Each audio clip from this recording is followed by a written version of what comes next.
Hey y'all, Merry Christmas. Here it is, Christmas Eve 2024. Big Rick coming at you from the Mountain Monster Garage.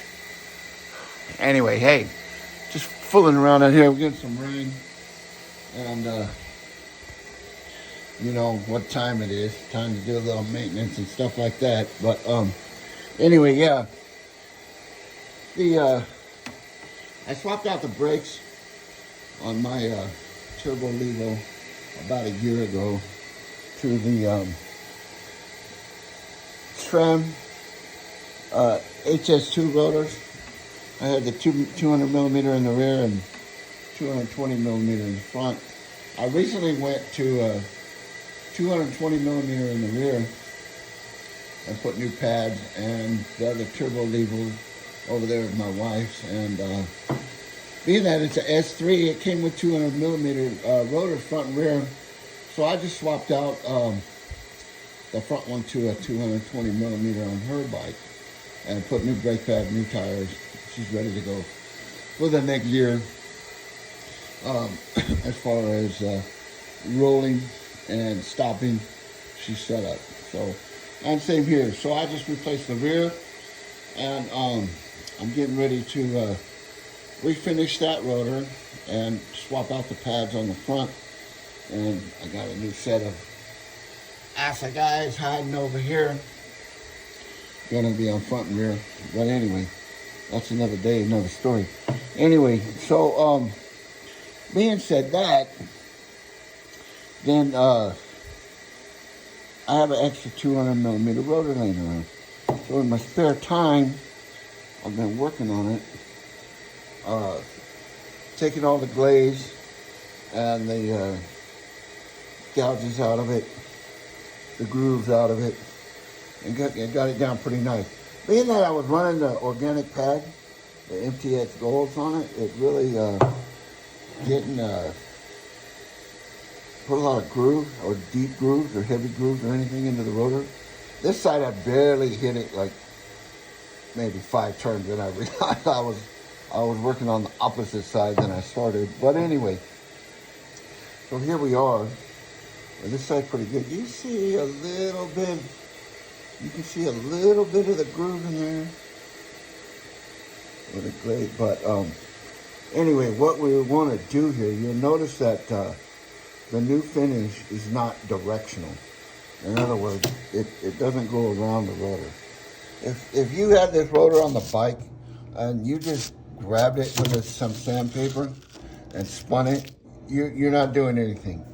You're defeating the purpose. If you want to put on new pads, for me, I want a new rotor or a new finish on that rotor. So the pads seat a lot more solid and properly.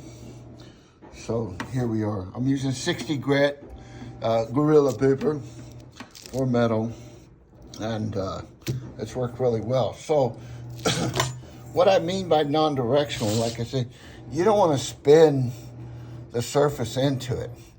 So kind of like in a football pattern, I'll do like 30 strokes this way, 30 strokes in reverse, back and forth. It takes a while, I'm not gonna lie, but the result, I think, is a big plus. It's worth it. So this rotor will probably end up on the little rock hopper over there. 220 millimeter or 200 millimeter rotor on the front of the rock hopper would be kind of cool. But as you can see this side, I barely hit it yet, but you'll see the grooves and the wear marks in there still. There it is right there. It's kind of hard on the phone, but there we go. So all that came out.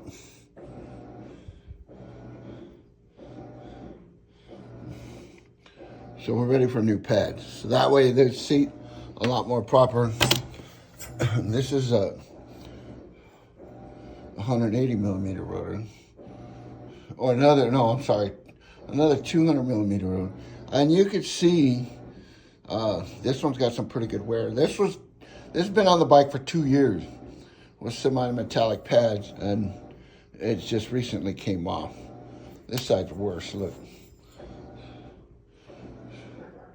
So per spec, though, it's still thick enough to refinish, even though, if you'll notice, like right at the end of the leg right there, you'll see that I could feel that, you know.